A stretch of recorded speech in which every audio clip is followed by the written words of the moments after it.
E você já estava cansado de me ouvir por aqui falando sobre Frozen 2? Ainda não acabou. Nas últimas semanas saiu o documentário Into the Unknown Making Frozen 2 no Disney Plus, que é o streaming da Disney que ainda não tem data para chegar ao Brasil. Quer dizer, há uma perspectiva de que ele chegue até o final do ano, mas ainda não foi confirmado e a gente não teve nenhuma notícia recente. Hoje eu vou falar os principais pontos desse documentário, que é uma série em 6 episódios, porque tem coisas que vale muito a pena você próprio, que é fã de Frozen, fã de animação, poder assistir depois, quando o streaming chegar no Brasil. Então eu vou dar uma pincelada sobre as principais informações que ajudam a gente a entender um pouco mais sobre o filme. E aí vou deixar o restante para que vocês vejam e se surpreendam, porque vale muito a pena, tá muito lindo. Vamos lá?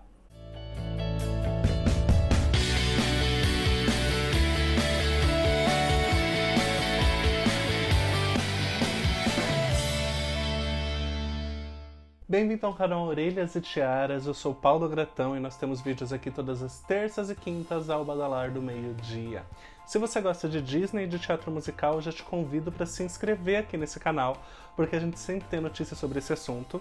E também seguir nas redes sociais, que é o @Orelhas e Tiaras no Facebook e no Instagram.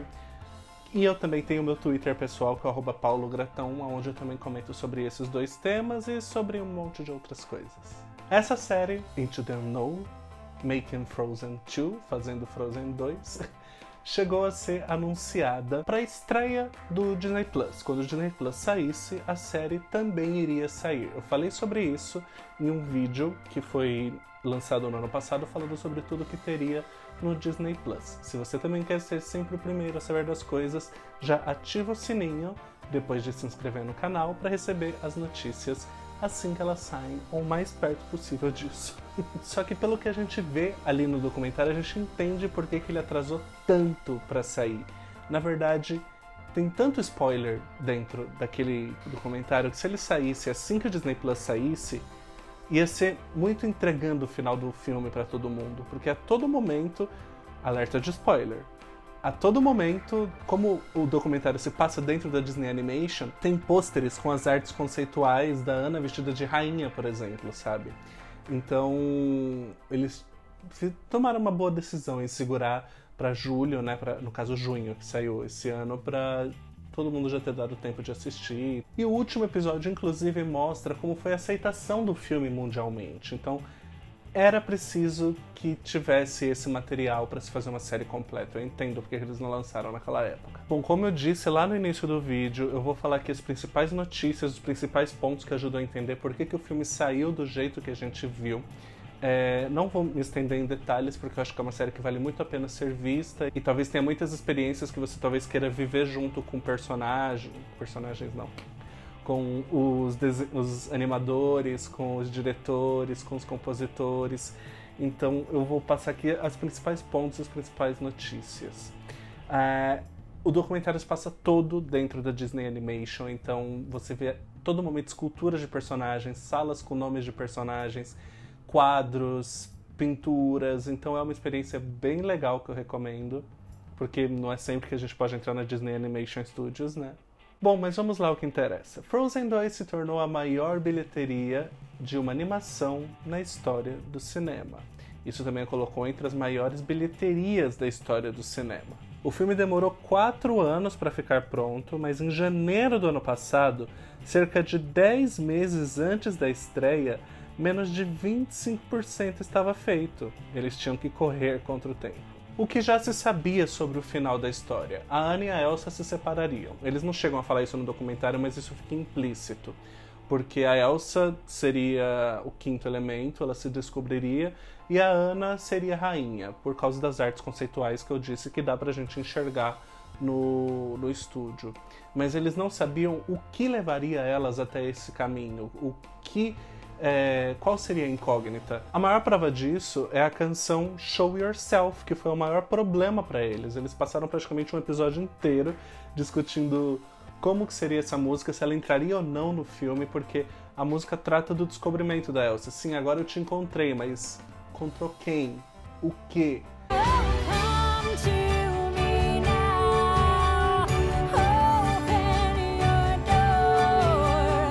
já sabia que Elsa escutaria uma voz desde o início do filme que a levaria até o Ato Hallan, mas não se saberia quem seria o dono dessa voz. Como é que você planeja um negócio desse e não pensa no final, gente, pelo amor de Deus? E aí eles conseguiram pacificar que a Iduna seria essa voz e que por essa razão faria sentido a Iduna aparecer em Show Yourself com um verso que remetesse à canção de Ninar e assim fazer essa ligação que a Elsa estaria se redescobrindo com ela mesma, o quinto elemento, que a mãe ajudaria ela a chegar até lá.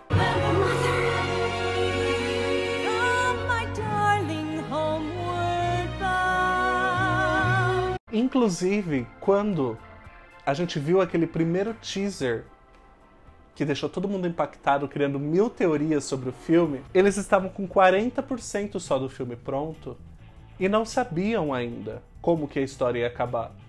E a gente já criando teorias de como a história ia acabar, né? Tipo, eles sabiam que as duas iam se separar, mas não sabiam o que levaria a Anne e a Elsa até esse momento. Gente... fui trouxa, fui muito trouxa.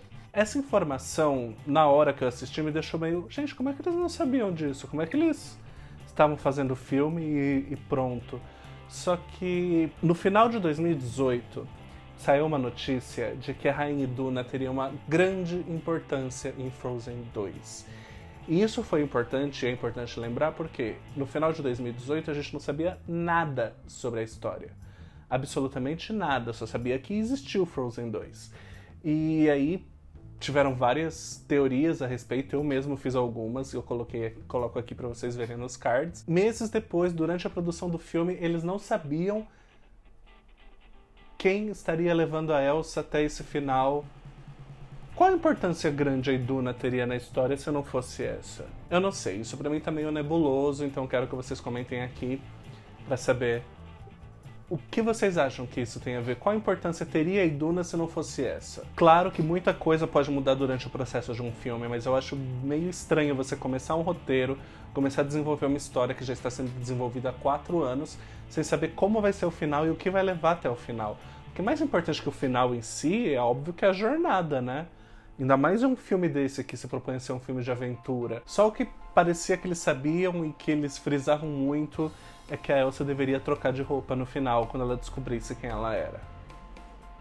Porque trocar de roupa dá dinheiro e vende boneca. Eles não falaram isso, mas fica implícito, né? E aí, toda essa confusão sobre o final, sobre Show Yourself, sobre a participação ou não da Iduna, me leva à protagonista desse documentário, que é a Jennifer Lee, a diretora-geral da Disney Animation. O primeiro filme na Disney que ela dirigiu foi o Frozen, de 2013. Ela foi convidada e aí ela dirigiu o Frozen e depois acabou se tornando diretora-geral da Disney Animation. E o documentário apresenta ela como uma mãe solteira que faz dupla, tripla jornada, é muito boa no que ela faz. Só que ela parece ser meio centralizadora. Se você reparar bem, ela está em todos os momentos. Todos os momentos. Ela tá na aprovação da animação, ela tá na roteirização do filme, ela tá nas dublagens, ela tá também na parte da composição, ela tá na parte da aprovação da música, ela tá na parte da gravação da música, na parte da orquestração da música. Será que nada seria aprovado sem o aval da Jennifer Lee? Eu não trabalho no mundo de animação, nunca trabalhei no mundo de animação, o que eu sei é por alto pelo que eu estudo, pelo que eu leio por causa da Disney. Mas eu já trabalhei no mundo corporativo e o que a gente sabe nesse mundo é que centralização não é uma das melhores formas de gestão. Ainda mais quando você trabalha com um projeto grandioso e cheio de expectativas, como era Frozen 2. Follow you into the e outra, com tantas pessoas envolvidas, ninguém parou pra falar pra ela: amiga, essa história tá confusa. Falaram no início, nas primeiras exibições, os diretores da Disney, e aí eles tentaram mexer uma coisa ou outra, só que ficou daquele mesmo jeito. Quando houve a apresentação pro público em San Diego, eles tiveram alguns feedbacks, e no dia seguinte ocorreu uma reunião a portas fechadas. Não foi gravado, não pôde mostrar no documentário. Então a gente não sabe o que foi falado naquela reunião. O resumo dela depois, a própria Jennifer falou que os adultos entendiam e gostavam muito da história, as crianças, principalmente as pequenas, não tinham muita conexão com a história. Então a saída que ela encontrou foi sentar e reescrever as cenas para deixá-las mais literais, com os personagens falando o que iriam fazer. Tipo, nós viemos até essa floresta para isso. Tanto é que deixou algumas cenas meio explicadas demais, não sei. E pesaram a mão com piadas e com Olaf para atrair o público menor. Eu não sei, mas talvez não fosse a decisão que eu tomaria se eu tivesse um feedback direto do público falando que o filme está confuso. Sobre as músicas gravadas, eu já falei um pouco sobre como foi Show Yourself. Into the Unknown já estava pronta desde o final de 2018 e até antes de eles terminarem a história, chegou a se cogitar que ao invés de Show Yourself entraria uma reprise de Into the Unknown. Ainda bem que não, né? Porque Show Yourself é maravilhosa. Eles falaram um pouco sobre como foi os bastidores da gravação de Some Things Never Change, Nada Vai Mudar, que envolveu os 4.